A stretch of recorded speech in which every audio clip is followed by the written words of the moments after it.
Shalom Sobat STTI, senang sekali sebuah anugerah hari ini kita boleh berjumpa dan mari kita tetap rejoice dalam Tuhan. Kenapa? Karena sukacita adalah sebuah anugerah dan itu menjadi obat yang luar biasa. Tema saya hari ini adalah bersukacitalah senantiasa. Tapi sebelum kita mendengar pesan Tuhan, mari kita akan berdoa. Tuhan, kami bersyukur, kami boleh berjumpa dan kami dapat bersama-sama belajar firman Tuhan. Kami bukan hanya belajar, tapi kami mau menjadi pelaku firman-Mu. Urapi kami semua, di dalam nama Tuhan Yesus, kami bersyukur dan berdoa, haleluya, amin. Ayat yang kita akan renungkan dalam Filipi pasal 2 ayat 12 sampai dengan ayat yang ke-18. Saya akan membacakan.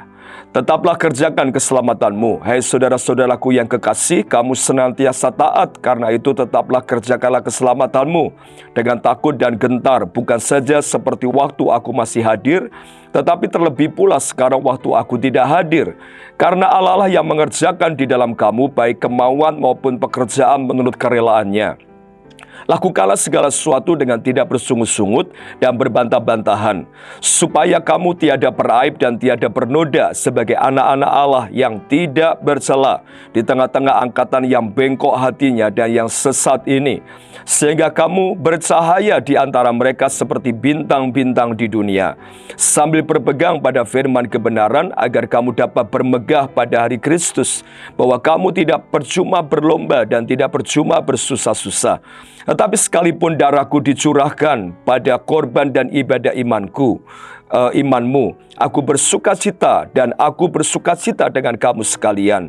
Dan kamu juga harus bersukacita demikian dan bersukacitalah dengan aku. Ada kata yang diulang beberapa kali, yaitu bersukacita. Dan ini merupakan tema kita, bersukacitalah senantiasa. Saudara, sukacita itu bukan dipengaruhi dari apa yang di luar kita. Nah, seringkali sukacita kita itu dipengaruhi dari sekeliling kita. Nah, menurut saya itu sesuatu hal yang tidak baik dan banyak pencuri sukacita. Pencuri sukacita yang pertama kekecewaan. Kekecewaan, sakit hati, itu menjadi pencuri sukacita. Sehingga kita tidak rejoice, sehingga kita tidak happy. Yang kedua adalah problem kehidupan. Problem kehidupan itu sering menjadi pencuri sukacita buat kita. Ketika kita punya masalah, kita punya problem dan merasa bahwa kita tidak mampu. Yang ketiga adalah keuangan. Keuangan seringkali menjadi pencuri sukacita kita dan sehingga kita tidak maksimal.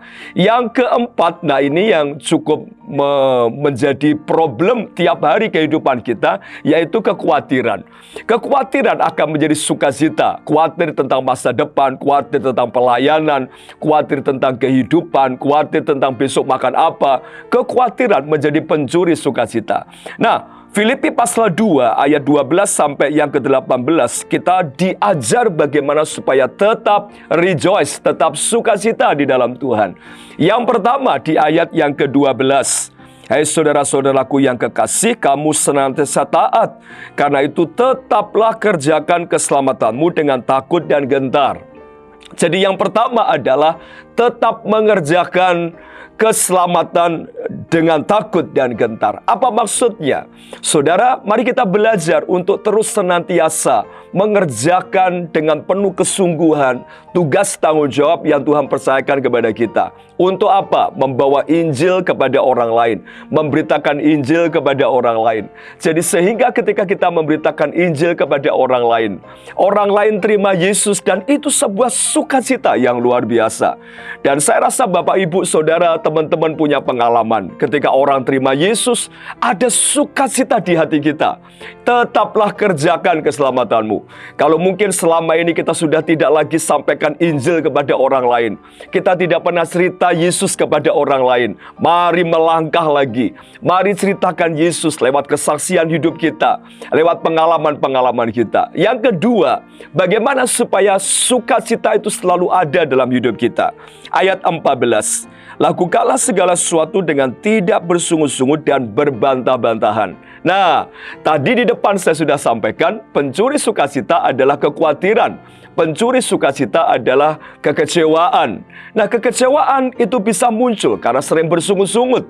Jadi kalau kita mau tetap sukacita, ayat yang ke-14, poin yang kedua, lakukanlah segala sesuatu dengan tidak bersungut-sungut dan berbantah-bantahan. Bersungut-sungut artinya ngomel, berbantah-bantahan berarti berdebat. Jadi mari kalau apa saja tugas pelayanan, tanggung jawab keluarga, kemudian usaha, kemudian tugas-tugas yang lain, jangan pernah bersungut-sungut. Kerjakan saja dengan happy, kerjakan saja dengan penuh sukacita. Amsal berkata, hati yang gembira adalah obat yang manjur. Saudara, pesan saya, jangan bersungut-sungut, jangan ngomel-ngomel, eman-eman. Kita di dalam Tuhan mengerjakan pelayanan tapi sering ngomel, sering menghakimi, dan itu sesuatu hal yang tidak baik. Lakukan segala sesuatu, jangan dengan bersungut-sungut. Akibat bersungut-sungut fatal sekali. Bangsa Israel sering bersungut-sungut sehingga tidak masuk tanah Kanaan.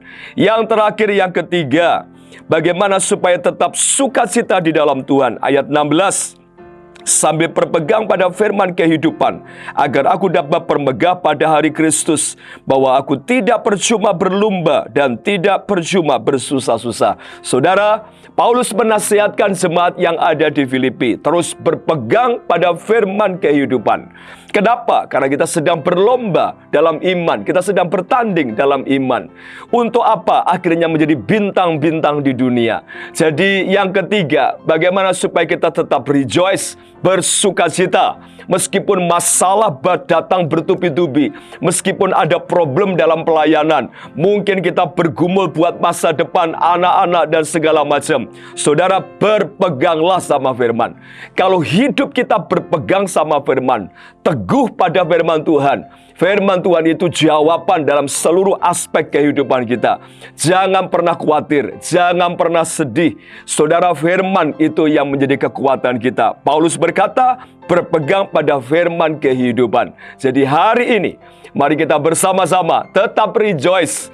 Bagaimana supaya tetap rejoice? Yang pertama, tetap kerjakan keselamatanmu. Yang kedua, lakukan segala sesuatu, jangan bersungut-sungut. Yang ketiga, berpegang pada firman kehidupan. Tetap semangat, sukacita selalu. Doa saya berserta saudara. Mari kita akan berdoa. Bapa, kami bersyukur kesempatan hari ini kami boleh mendengar pesan firman-Mu untuk kami selalu bersukacita. Apa saja yang kami hadapi, hamba mau berdoa, setiap mereka yang mendengar dan merenungkan firman-Mu diberkati Tuhan. Dalam nama Tuhan Yesus, kami bersyukur dan berdoa. Haleluya. Amin.